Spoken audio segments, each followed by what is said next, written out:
Hello and welcome to December's edition of the Online Safety Update. This is where we go through some key things that are happening in the realm of online safety and everything to do with technology that may impact yourselves as parents and carers or your children and young people as well.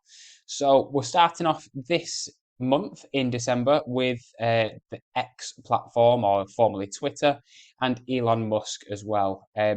The MPs are summoning Elon Musk for the involvement of the platform of X in the summer unrest. Now, at the moment, as current, Elon Musk hasn't actually responded to this, but it's regarding the spreading of disinformation, particularly around racial and prejudice information that was being created, particularly looking into the generative artificial intelligence that was used as well.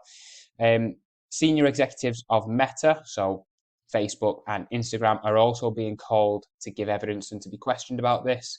But obviously, with all the information that is out on the internet at the moment, platforms like X, since it's been taken over, there's a lot more dangerous information that can be accessed online. So it's just really to make sure that if your children are using the platform X, be aware that there is a lot of information on there that isn't necessarily suitable, and there's some quite dangerous material on there as well. So just to make sure that you are monitoring their usage as much as you possibly can. On to a very, very popular game with children and young people, Roblox. Now, there's been an update, and there is going to be more and more updates coming through this platform. So they are now blocking messaging, direct messaging between users under the age of 13, which is a big, big step forwards for the platform because I know it's a dangerous place, particularly for children and young people. Verified parent and carer information needs to now be given, particularly for children who are younger. Um, and there used to be games and sort of like subsections of the game that were age restricted, so they'd have certain age limits on there. Those are no longer a thing. They're actually being replaced with content labels now, and they're being categorized as mild, moderate, restricted content as well, which is a big step forwards again because it's actually going to give parents and carers more flexibility and more autonomy to have that conversation with their children and make that decision together as well.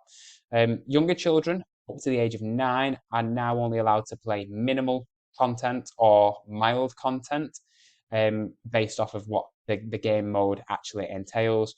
And for the higher end, more violent games that you might find on Roblox, they're going to be classified as restricted content, but only 17-year-olds plus can access that.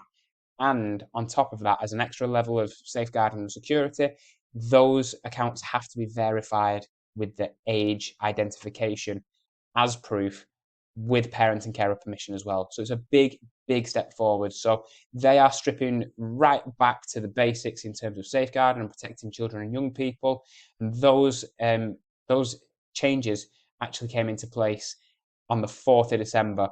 There are more changes coming up until March 2025 as well. So the game platform may change, and you may get some questions from children and from your children at home.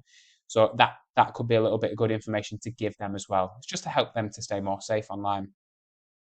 Now, I always talk about financial things on this update every single month, and this one's no different. Apple iCloud. Currently, you'll probably know the company Which. They always do like things like which Best Buy or which laptop to buy. Which has actually submitted a lawsuit against the tech giant Apple for its iCloud services. For those of you who have an iPhone, myself included, you'll know that when you have a certain amount of photos and videos and things that you have on your phone, they automatically get backed up to the iCloud device. Now, there's only a certain very limited amount of storage that you get on those, and then you have to pay per month for greater storage, which are actually submitting a lawsuit claim against them to say that 40 million British customers are essentially locked in to their service, and they have to pay extortionate prices. Um, Now, the payment options range from about 99p a month to £54.99 a month, where you get 12 terabytes of storage. But essentially, if their lawsuit comes off, there could be an average payout of £70 per person who has been buying into this service as well. So if you are one of these people who is being tied into a contract and you have to pay for that extra storage just to make sure that your iPhone is still functioning as a smartphone as it is, there may be something coming. It's probably going to take a long time for that to come, but it's something to bear in mind. Apple, bearing in mind, has changed those. They've rejected those claims as well. But that is something that you may see a little bit more news and a little bit more traction in over the coming weeks and months. Onto social media, and Australia have actually gone ahead and they've approved their social media ban for children and young people under the age of 16. That includes sites such as Facebook, Instagram, Snapchat, TikTok, but it doesn't ban any messaging sites or YouTube at the moment. Now, there's a whole array of different opinions on this online. Some experts are saying that it's one of the most amazing things to happen and it's really going to protect and foster children's mental health.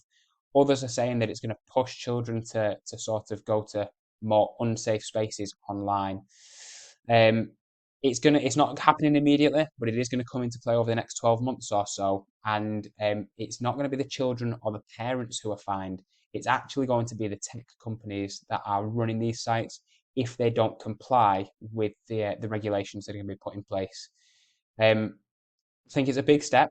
I think it really is, because social media, as you've seen in the news, we know how harmful it can be. We know that it's impacting on children's mental health. We know that there's a TV program coming out with Emma Willis and Matt Willis about this in the next couple of days, next couple of weeks, about the impact that not only social media can have, but smartphones as well. So definitely keep your eye on this in the news. And that actually moves us on to screen time advice and guidance that is given by the government currently. Now, experts, you'll know the name Sir Chris Whitty from the COVID outbreak, but experts have actually contacted Sir Chris Whitty regarding screen time advice, and they've actually asked for more information and more guidance to be published, because at the moment, the government guidance for the UK actually says that there is no conclusive evidence to recommend a healthy amount of screen time for children. Now, I think we can probably all agree that the amount of screen time that children and young people are having, particularly in the last 5 years or so, there's more and more evidence and more research coming out, and people are asking for the government to update their guidance to fall in line with this.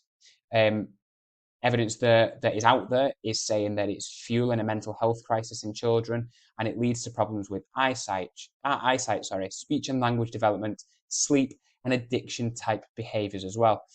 So the MP for Science, Innovation and Technology has stated that actually an Australia type ban that we just talked about a couple of moments ago, an Australia type ban is on the table. So I think it's going to be really important to keep up to date with this as much as possible.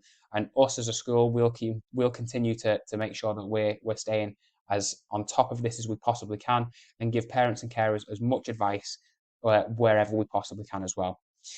And last but not least, I think it's always important to talk about financial things. We mentioned it a couple of minutes ago, but loot boxes and in-game purchases.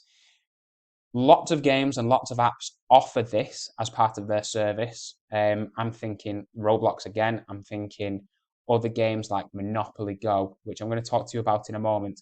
But there are certain rules on advertising whether games have loot boxes or in-game purchases.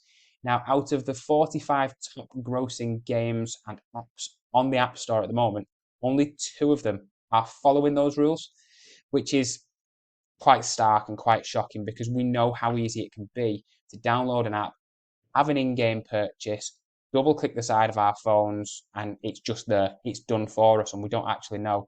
And there's all sorts of horror stories in the news about, children buying random things like jet skis on Amazon just by clicking buy now, and it's done. So obviously they're a very extreme version of this, but loot boxes and in-game purchases, Monopoly Go, for example, it's been downloaded 50 million times, and it's actually grossed 2.3 billion pounds, 2.3 billion pounds in revenue, which is an extortionate amount of money. And most of this is through in-game purchasing, being able to advance through the game a little bit quicker, which Again, going back to the screen time, things that we've just talked about, those addiction type behaviors, they all start to link in together. And this is obviously being classified, and the quote there is, it's deeply concerning, especially in the absence of rigorous game type monitoring and the content of monitoring of games. So again, if you have those types of games on your phones, on your children's phones or tablets, make sure that you've set up some payment restrictions, or you're talking to your children about these and telling them essentially it's a form of gambling, and making sure that they are aware of the risks associated with this, because most times, probably 90% of the time, that money cannot be restored. It cannot be claimed back because it's something that you've already agreed to in the terms and conditions of the app and downloading it. So really big one to just make your children aware of, and yourselves as parents and carers to monitor it as well. So that's it for December's update. As always, if you've got any questions, get in contact with the office, get in contact with myself, and I've been more than happy to help you.